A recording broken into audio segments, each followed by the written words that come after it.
And up till now, that judgment of the Supreme Court has not been set aside. This is coming after the Rivers State House of Assembly recently said it will not hesitate to impeach the state governor, Siminalayi Fubara, if it becomes the last resort to uphold the Constitution, as disclosed by the Speaker of the House, Martin Amehule, who stated this at a media briefing in Port Harcourt, the state capital, alongside 26 of his colleagues. Bayelsa State Governor Doye Diri says the offering was not the lasting solution to the economic hardship in the country. He disclosed this during the Easter Sunday service at the St. Peter's Anglican Church in his community, Samparo, Kolokuma, Upokuma local government area of the state. The governor said though he was not against palliatives, he was more concerned with putting in place the right structures and systems to address the economic challenge.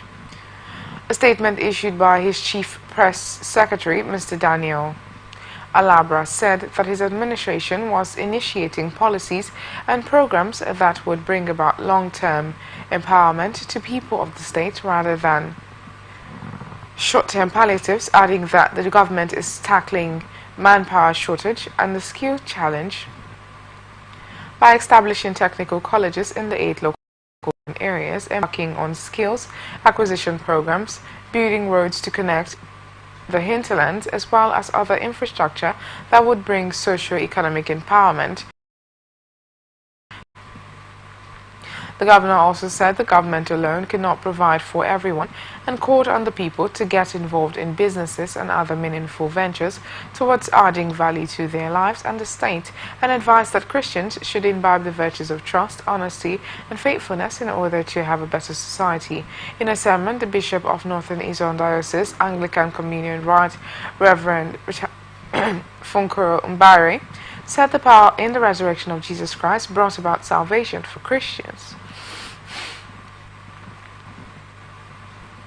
Police in Delta State says it has arrested 8 suspects in connection with the killing of 6 policemen, while 6 others were still missing in action. The Force Public Relations Officer, Olumuyiwa Adejobi, who disclosed this, said the State Public Relations Officer, SP Bright Edafe, in Asaba, said the police has made significant progress in the investigation into the tragic incident that occurred in Ugeli, Delta State, where officers on a fact-finding mission were ambushed, resulting in the death of 6 policemen, while 6 others are still missing in action.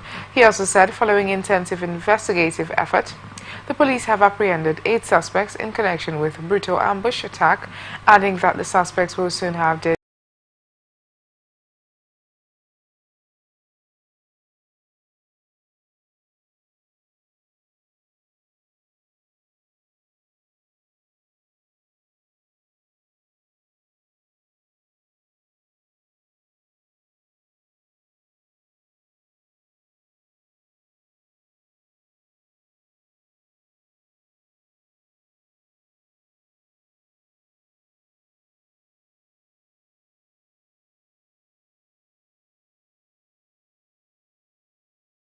Professor Chukwuma Soludo has commended the chairman of Air Peace, Alan Oyema, on the monumental achievement of the airline's successful inaugural flight from Lagos to London. The governor, in his congratulatory message, said Air Peace's historic flight, carrying 260 passengers aboard a 274-seat capacity Boeing 777, marked a milestone in Nigeria's aviation industry. A statement issued by his press secretary, Christian Aburime, said the resumption of flights by an indigenous carrier is one of the most lucrative routes from Nigeria since 2019, is indeed a historic event worth celebrating, and the new achievement reaffirms Air Peace's position as one of the most successful private airlines in Nigeria and underscores Oyema's status as a trailblazer in the aviation industry. The statement also said the governor wishes Oyema many more milestones of achievement as he continues to fly the flag of excellence for Nigeria, reinforcing the confidence that a new Nigeria is possible when indigenous businesses such as Air Peace are led by visionaries and enjoy an enabling environment fostered by the government. Enugu State Governor Peter Mba has charged the people of the state to emulate the virtues of self-sacrifice and love as exemplified by Christ as they celebrate Easter. Mba also urged them to hold fast to their faith amid the present socio-economic challenges, adding that they would eventually become a thing of the past. He stated this in his Easter message to the people of Enugu State to remain committed to the promises of his administration. Enugu State Police Command says it has killed 2 members of the Eastern Security Network, a security outfit of the indigenous people of Biafra, during a raid on their camp. A statement by the command spokesperson, DSP Daniel Ndukwe, indicated that 1 AK-47 rifle, 1 submachine gun, 1 stainless pump action gun, 27 live and 23 expended rounds of 7.62mm caliber ammunition were recovered after the raid. Ndukwe said that the intelligence-guided raid was carried out by operatives of the command serving in anti-cultism tactical squad in their camp in Akuke community, Enugu South local government area of the state. The statement also said it was in pursuance of the Easter crime prevention strategies devised by the Commissioner of Police, Enugu State Command, CP Kanayo Zegbu, and while the operatives were met with resistance from the renegades who opened fire upon sighting them, they were subdued by the superior firepower of the operatives and recovered 5 live cartridges and a small blue-colored Gideon New Testament Bible used to conceal objects, suspected to be charm. The operatives were, however, met with resistance from the renegades, who opened fire upon sighting them, but they were subdued by the superior firepower of the operatives. Meanwhile, the Commissioner of Police, while commending the operatives for the operational feat, has reaffirmed the command's unwavering commitment to rid Enugu State of unrepentant criminals. Osun State Governor Ademola Adeleke says the commitment to physical and stomach infrastructure by his government commences with the distribution of rice for the celebration of both Easter and Eid el-Fitr. A statement by his spokesperson, Malam Olawale Rashid, said the distribution, which started in the last 24 hours, is built to cover all major pressure groups in the state. He also said the Christian Association of Nigeria has received the allocated bags of rice through its state leadership, while the Muslim community will receive soon. Islamic cleric has been arrested alongside 2 other suspects identified as Samuel Kutelu and Babatunde Kayode in the Akoko axis of the Northern Senatorial District of the state. The police public relations officer in the state, Fumilayo Odunlami Omisanya, suspects were apprehended following a call received over the ritualistic activities of the cleric. The PPRO disclosed that a raid of the cleric's residence, police operatives discovered a grim collection of human body parts in his possession, and recovered items include human hands, 3 kidneys, 3 hearts, a spine, and a tongue. The police spokesperson said detectives are on the trail of a fleeing suspect whom Idris claimed to supply the human parts, as well as 3 human heads, which he had earlier supplied, stressing that the identities of the suspects and the particular location of the arrested will be reviewed in due course in order not to jeopardize ongoing investigations. Suspected soldier has stabbed a 27-year-old trader to death over the price of a carpet in Akure, the Ondo State capital. The incident, which happened around Arakale area of Akure metropolis, led to the blockage of major roads in the area by some aggrieved traders and colleagues of the deceased. Eyewitness said trouble started when the deceased tried to stop the man from beating and harassing a co-trader, who is a nursing mother, over the price of a carpet, adding that the interference led to an argument between the deceased and the customer. The State Police Public Relations Officer, SP Fumilayo Odunlami Omisanya, said that the remains of the deceased had been taken to the morgue. Ogun State Governor Dapo Abiodun has presented the staff of the office to the Olofin in Ado-Odo, Oba Olusola Lamidi Osolo, at the Methodist School in the Ado-Odo area of the state. This came after a month of participating in Obaship rituals in ascension to the ancient throne of the Awari Kingdom. The governor presented the staff of office through the Ogun State Commissioner for Local Government and Chieftaincy Affairs, Ganiyu Hamzat, and legitimized the recognition of the 35-year-old monarch in the state. A statement from the Olofin media representative team, the Oba, in his acceptance speech, thanks the governor for his appointment as the Olofin of Ado-Odo Kingdom. Kogi State Election Petition Tribunal, sitting in Abuja on Saturday, has adjourned until April 1st, being Monday, for continuation of hearing. The three-member panel of justices, led by Justice Ado Benin Kudu, fixed the date after 6 witnesses of the Social Democratic Party gave their evidence and were cross-examined by the Defense Counsel.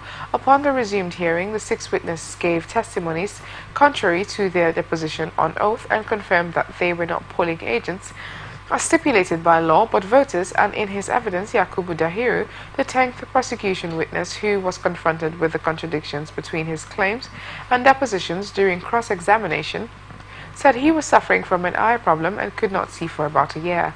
Dahiru claimed to have written his witness deposition, while another witness, Isa Abdul Ganiu from Okene local government area, who told the tribunal that he was a fashion designer, said he was neither a member of the SDP nor a polling agent, and denied knowledge of Form DCE 41, which was part of his deposition. The tribunal consequently adjourned until April 1st for continuation of hearing, while Kanu Agabi, as Senior Advocate of Nigeria, represented the Independent National Electoral Commission. Alex Izion represented Governor Usman Ododo, and Abdul Wahab Mohammed, Senior Advocate of Nigeria, appeared for the All Progressives Congress.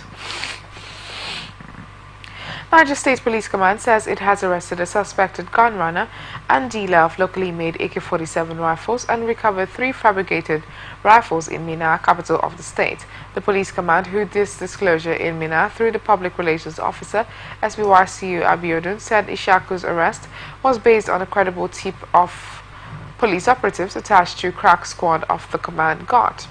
Abiodun explained that in the course of investigation, he led the police team to a residence within Mandela area where he claimed he was working as a guard, and 2 other rifles were recovered from the premises where he hid them. He also said during interrogation the suspect confessed that he was a welder at Kuta and had been working with one Bala who is at large, and that the said Bala specializes in carving the wooden parts of the rifles while he fabricated the iron parts. Kaduna State Governor Senator Ubasani says he is not particularly happy with the huge debt inherited from his predecessor, Malam Nasir El-Rufai, on May 29, 2023, declaring that the state is now left with few amounts not enough to pay salary. The governor said this while addressing a town hall meeting at the late Umar Yaradua Hall, Kaduna, adding that his administration inherited a total of $587 million with 85 billion naira and 115 billion naira contract liabilities from the ex-governor, and could not borrow in the last 9 months of his government due to the huge debt burden eating deep into the state's federal allocation. The governor also said due to the rise in the exchange rate, he was paying back almost triple what was borrowed by the previous administration of El-Rufai, while 7 out of the 10 billion naira federal allocation for the state in the month of March was deducted to service the state's debt. He, however, assured that the state's debt burden, notwithstanding his administration, remained ever determined in steering Kaduna State towards progress and sustainable development, as the government has conducted a thorough assessment of the situation and was sharpening its focus accordingly. Benue State Governor Hyacinth Alia says the state is the least developed among the 19 states in the northern part of Nigeria. Alia, who disclosed this when he broke Ramadan fast with Muslim faithful in Makurdi, vowed that the situation must change as his administration was determined to embark on developmental projects that would put Benue in a pride of place among other states in the country.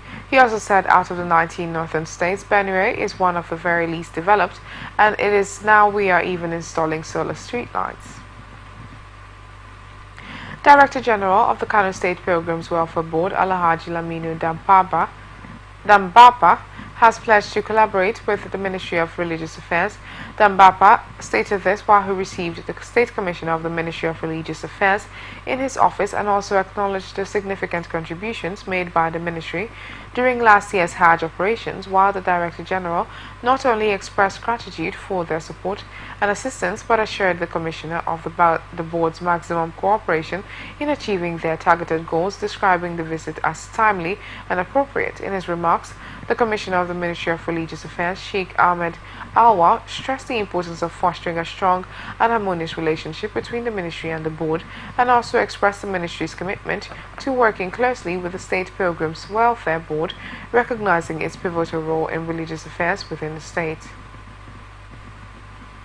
Catholic Bishop of Kosokoto Diocese, Matthew Kuka, says for over 60 years Nigerian leaders have been acting without clear vision for the country.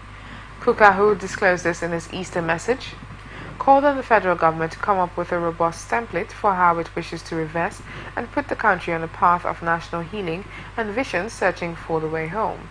As part of measures to curb the current economic woes and curtail hunger among the citizens, the bishop urged the government to come up with some urgent steps to put the nation on the path of healing and a deliberate policy of inclusion that will drastically end the immoral culture of nepotism.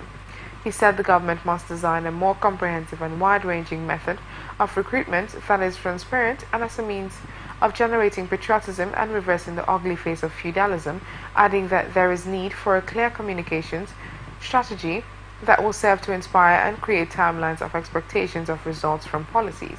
The bishop expressed delight that President Bola Tinubu recently announced that kidnapping and banditry are now to be treated as acts of terrorism, and encouraged the president to continue on the path of probity to take further steps to cut down the overbearing cost of governance and to put in place more comprehensive plans towards achieving both food and physical security across the country. President of the Christian Association of Nigeria, Archbishop Daniel Oko, has urged Nigerian leaders to govern with wisdom and fairness, adding that the Easter season was not only one occasion for celebration but a call to action. The Archbishop also urged all leaders at every level to heed the lessons of Easter and to govern with wisdom, fairness, and a genuine commitment to the common good. A statement by the CAN President's Easter message also urged Christians to embody the virtues of love and lessons of Easter. Executive Chairman of the Economic and Financial Crimes Commission, Ola Olukoyede, has promised that Nigeria would someday overcome incidences of corruption and other associated evils bedeviling it. He also said since Christ Jesus was able to overcome the corruption of death and rose to a glorious life of victory, the people could as well overcome issues of corruption. Olukoyede, who disclosed this in his goodwill message to commemorate the Easter celebration, tasked Nigerians to, in the spirit of celebration, emulate the virtues of Christ, which is devoid of evil and fraud. He urged Nigerians to make deliberate efforts to rid themselves of all forms of corruption and sharp practices in all their endeavors, adding that such would make the nation better and habitable. Arewa Consultative Forum has advised Nigerians to be hopeful as they join others across the world on the occasion of the 2024 Easter celebration. The forum said the celebration signaled the end of the 40-day Lent period, which involved sacrifice, fasting, devotion, compassion, goodwill, and sacred sober reflection on the pains of the crucifixion and resurrection of Jesus Christ. The National Publicity Secretary of the forum, in a statement issued by Professor Mohammed Baba, said ACF rejoices in solidarity with all on the holy season, one of God's grace and mercies, adding that the celebrations are coming at a challenging time for all Nigerians as they reel on the daunting economic, social, and political challenges, insecurity, and related existential challenges. The statement called on the Christian Ecclesia to pray for peace, security, and economic recovery for Nigeria and God's intercession so that Nigeria's leaders are re-endowed with faith, strength, divine love, and wisdom as they pilot Nigeria's affairs with righteousness in intentions and deeds. Economic and Financial Crimes Commission will on Thursday arraign Binance Holdings Limited and two of its senior executives, Tigran Gambarian and Nadeem Anjarwalla, who recently escaped from custody and fled Nigeria over an alleged $35,400,000 money laundering case. The EFCC had on Thursday, March 28, charged Binance Holdings Limited, Gambarian and Anjarwalla with laundering $35 million. The EFCC, which has now fully taken over the case from the Office of the National Security Advisor, has also detained Gambayan and has obtained a court warrant to arrest and extradite Anjarwalla. The federal government had contacted Interpol and issued arrest warrants for the apprehension of one of the detained executives of Binance, Anjarwalla, who escaped from lawful custody, and from the Office of the National Security Advisor that Anjarwalla used a Kenyan passport to escape, while his colleague was still in custody. Anjarwalla, who has British and Kenyan nationalities, escaped from Abuja through a Middle East airline as his firm confirmed that he was no longer in the country, adding that it would cooperate with security agencies. Chief of Army Staff Lieutenant General Tarid Lambaja troops are determined to completely eradicate terrorists, bandits, and other threats, adding that the service was focused and determined to bring peace to the country. He said Nigeria has been afflicted by numerous security challenges, including terrorism, banditry, and kidnapping, resulting in the loss of lives, abduction of many, and displacement of citizens. In his Easter message on Sunday, Labaja said the service had recorded successes in the ongoing operation against terrorism and banditry, among others, stressing that he had provided the needed training and resources for his men to tackle the insecurity ravaging the country. You are watching the Global News on Atlantic Television Network. We return after this break.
Every day, our lives are changed by history. We are one people, all of us. Leaders, politics. Nobody's ambition is what's the blood. I have fought very firmly. Natural occurrence, war, and the world economy. I belong to everybody, and I belong to nobody. ATN covers it all on ATN Politics today.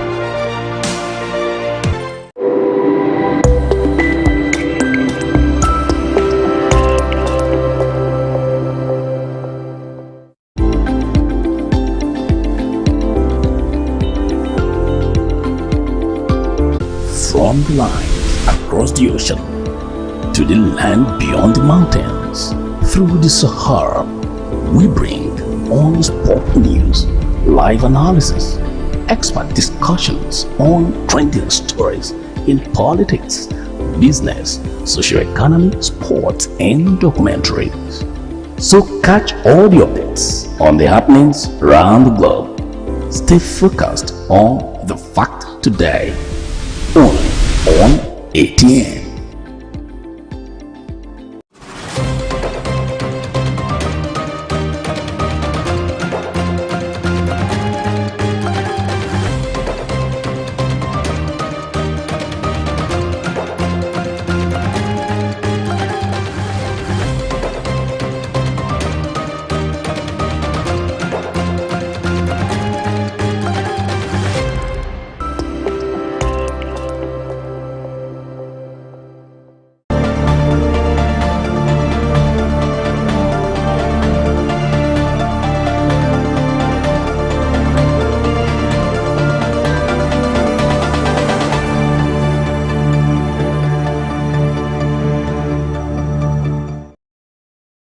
This is the Global News on Atlantic Television Network. Now the rest of our stories. To business news. Nigerian Communications Commission has directed telecommunication companies to extend the disconnection of telephone lines not linked to national identification numbers from April 15, 2024 to July 31, 2024. This decision, communicated via a letter to telcos, came after a careful consideration of various challenges and requests for extensions, which was originally scheduled for April 15, 2024, while the third phase has now been rescheduled to commence on July 31, 2024. During the initial deadline on February 28, 2024, the industry regulator said about 40 million lines not linked to NINs were barred, while the exact number of lines affected by Friday's deadline remains unclear. And telecom companies are expected to proceed with disconnecting lines not linked with NINs. Telecom operators are expected to prioritize the verification of existing subscribers over new ones during this extended period. Central Bank of Nigeria says it recorded an inflow of over $1.5 billion into the economy over the past few days, indicating that its monetary policy efforts are working positively. The bank's acting director, Corporate Communications Department, Mrs. Sidi Ali, who disclosed this in a statement, said data available to the bank indicated that the inflow resulted from the bank's effort to stabilize the foreign exchange market. Ali also said the Naira has continued to record gains in the autonomous foreign exchange market, while the exchange rates between the Naira and dollar closed at 1,534 Naira per dollar on the official NAFEM market, and the current value of the Naira shows a considerable appreciation. The CBN Governor, Olayemi Cardoso, also said the Apex Bank had cleared all verified foreign exchange backlogs, underscoring the fact that liquidity would improve in the forex market. Group Chief Executive Officer of the Nigerian National Petroleum Company, Mele Kyari, says over 5,000-kilometer petroleum products pipeline network of the oil firm would be replaced in 3 years. Kyari, who disclosed this at the 2024 edition of Society of Petroleum Engineers Oloibiri Lecture Series and Energy Forum in Abuja on the theme Stability in the Energy Sector, Integrated Strategies for Infrastructure, Transportation and Security, said the cheapest way of transporting petroleum products is by pipelines, and that is why our NNPC network of pipelines is connecting almost all geopolitical zones. We have 27 stations and over 5,000 kilometers of pipelines across the country. The NNPCL boss also said the replacement of the pipelines was critical and would be delivered within the specified timeline, adding that the recent improvement in the security of oil assets would enable the country meet its crude oil production targets for the year, while Nigeria currently pumps about 1.6 million barrels of crude oil daily. He said the oil company was working hard to supply 8 billion standard cubic feet of gas into the domestic market through the deployment of various gas projects. Federal government says Nigeria now produces crude oil from over 246 fields across the country and operates 188 production stations and platforms. Data obtained in Abuja from the Nigerian Upstream Petroleum Regulatory Commission, an agency of the federal government, said Nigeria's oil-producing fields had been on the rise since the first commercial oil discovery in the country by Shell Darcy at Oloibiri, Bayelsa State, in 1956. The NUPRC document, which focused on stability in the oil sector, said since 1956, the Nigerian upstream oil and gas landscape has grown with the development and installation of several oil and gas facilities, and the country has been recording improvements in oil outputs and installations lately. On March 17, 2024, the number of functional oil drilling rigs across the country increased marginally to 16 in February, and this was based on data from the March 2024 monthly oil market report of the Organization of Petroleum Exporting Countries. OPEC data showed that the country operated an average of 13, 16, and 14 oil rigs in the second, third, and fourth quarters of 2023, respectively. Now to international tidbits. National Examination Council says it is planning to conduct the senior school certificate examinations in Saudi Arabia. This followed the successful accreditation of the Nigeria International School, Jeddah, by a NECO delegation led by the Minister of State for Education, Dr. Yusuf Sununu, and the Registrar of NECO, Professor Ibrahim Mushishi. During the visit, the delegation assessed the school's facilities and had an interactive session with the management and staff members of the school, while the Minister of State for Education, Dr. Sununu, in his address, enjoined the staff members and pupils of the school to continue to be good ambassadors of Nigeria, not only in Saudi Arabia, but the entire Gulf States Cooperation Council. He said after a careful assessment of the school's learning facilities, such as examination halls, classrooms, laboratories, library, curriculum, and syllabus, as well as the general security of the school, the Nigeria International School, Jeddah, was found worthy of consideration as an international center for NECO/SSCE and was consequently granted full accreditation. NECO had earlier certified some international examination centers in Togo, Benin Republic, Equatorial Guinea, Niger, and the Republic of Gabon.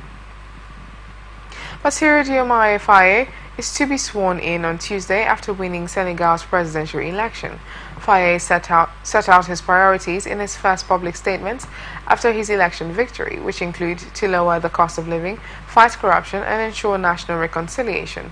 Despite 3 tense years and deadly unrest, he made a first step on the path to reconciliation by meeting outgoing President Macky Sall just days after Faye's release from jail.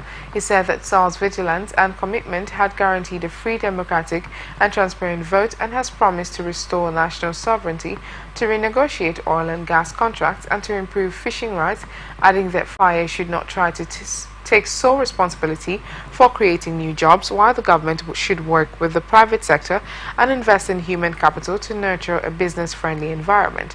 Faye sought to reassure investors that Senegal will remain a friendly country and a sure and reliable ally for any partner that engages with us in virtuous, respectful, and mutually productive cooperation.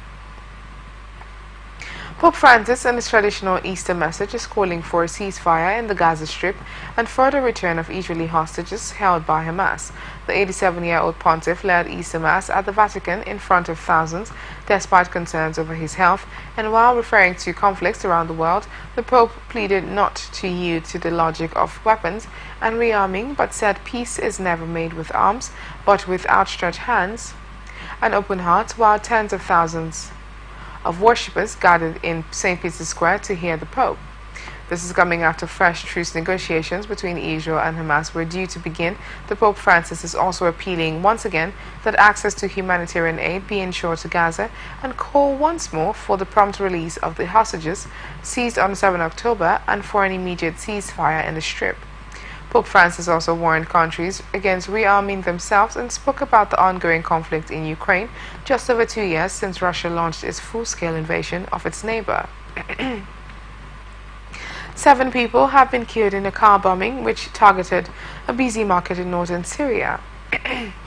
Several more were injured in the attack in the town of Azaz in Aleppo province near the Turkish border, and it is unclear who carried out the attack in the town, which is run by pro-Turkish militias fighting Syrian President Bashar al-Assad. Turkey's forces and their proxies control large areas of Syria along the border the two countries share, and when the bomb went off, the market was busy with shoppers buying new clothes for their children ahead of Eid al-Fitr, which marks the end of the Islamic fasting month of Ramadan next month.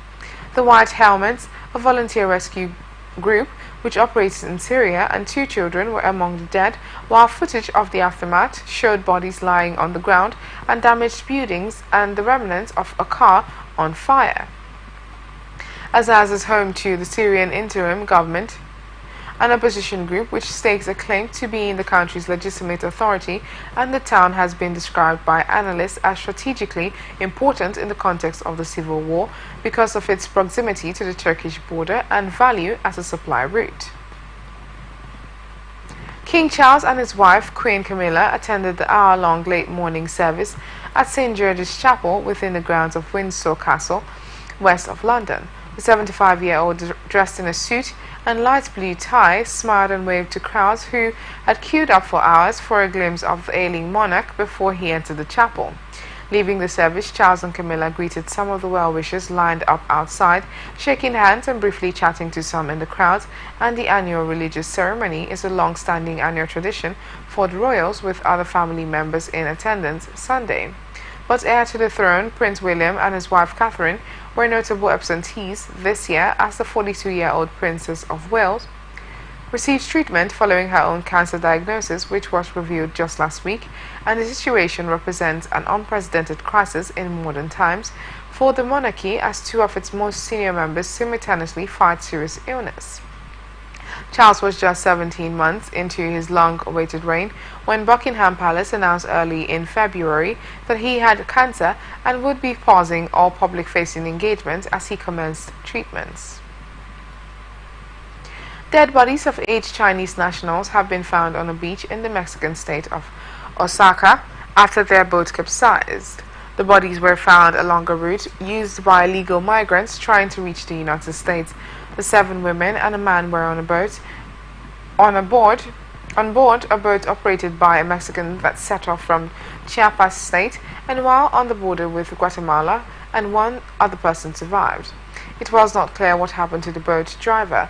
The prosecutor's office in Osaka said the bodies were found near a beach in the town of Playa Vicente, and it was investigating the cause of the accident and working with the Chinese embassy in Mexico to identify the victims. U.S. President Joe Biden's announcement of declaring this Easter Sunday as Transgender Day of Visibility has generated disagreement. Although March 31st has always been set aside to honor the transgender movement, this year's commemoration coincides with Easter Sunday, a significant Christian holiday commemorating the resurrection of Jesus Christ. The Biden administration had earlier sparked a heated debate by implementing a ban on religious symbols in the art contest for the 2024 Easter egg roll, a long-standing tradition at the White House, while children from National Guard families were advised to refrain from displaying religious symbols. The date of Easter varies each year, as it is determined by a specific set of rules based on the spring equinox and the phases of the moon. And now to sports news. Manchester United boss Erik ten Hag says he is considering the mistake his team made during their Premier League 1-1 draw against Brentford. Ten Hag watched as Mason Mount broke the deadlock deep into stoppage time at the GTEC Community Stadium. However, Ten Hag believes the Red Devils made an absolutely unnecessary mistake by not acting differently after scoring a late goal against the host. Manchester United goalkeeper Andre Onana says he is disappointed following the 1-1 draw with Brentford. This coming after United took the lead in the 96th minute through Mason Mount and looked set to pick up all 3 points. The host hit back only 3 minutes later to ensure the host picked up a point from the Premier League encounter. And now to entertainment news. Nigerian singer Daniel Benson, popularly known as BNXN, has called out his Grammy-winning colleague Wizkid for noticed alliances with young artists. He said the Starboy boss collaborates with young artists year in, but none of the songs ever made it out of the studio. Tenny, Black Bonnes, Shali Poppy, Rema, Fireboy, Odumodu Black, and Bella Shmurda are some of the artists who have been spotted with Wizkid in the studio in the past, but they are yet to release a song with him. American R&B star Saweetie says she is battling spiritual attacks. She gets attacked by evil forces if she sleeps without gospel music. She also said, "I have to play gospel music otherwise and will get attacked by evil forces." British-American actor Chance Perdomo has incidentally died in a solo motorcycle incident. Perdomo was best known for his roles in shows Chilling Adventures of Sabrina and Genevieve. Meanwhile, production of the second season of Genevieve, which was expected to begin principal photography in April, and has been indefinitely delayed following his death. Singer Inyanya Onoye Mbok, better known as Nyanya, has expressed gratitude to God for the gift of his colleague, Kiz Daniel, in the Nigerian music industry. He wrote on his X handle, "Dear God, thank you for giving us Kiz Daniel in our industry. Bro, you are a musical genius. Inyanya teamed up with Kiz Daniel and Davido on his 2022 hit song Like, and Kiz Daniel has established himself as one of the most consistent artists in Nigeria since his debut in 2016 with the hit song Would You. He released 5 studio albums and dozens of hit songs since gaining prominence. And that's the global news for tonight. Before we go, another look at the major stories. Governor Fubara can be impeached based on gross misconduct. Islamic cleric, others caught with fresh human kidneys. Bishop Kuka accuses Nigerian leaders of lack of vision. NCC covers SIM-NIN linkage to July 31st. FG plans for NECO international exams in Saudi Arabia. Ten Hag explains mistake to Man United. Singer BNXN speaks on Wizkid with young artists. I am Valentina Lawrence. Thank you for watching. You can follow us on all our social media platforms. On X, formerly Twitter, Atlantic TV Net, Facebook and YouTube, Atlantic Television Network, Instagram, Atlantic TV Network. Or you can watch us live on our website, atlanticnetwork.tv. Do remember that peace and unity are the pathways to progress. Thank you. Have a lovely night.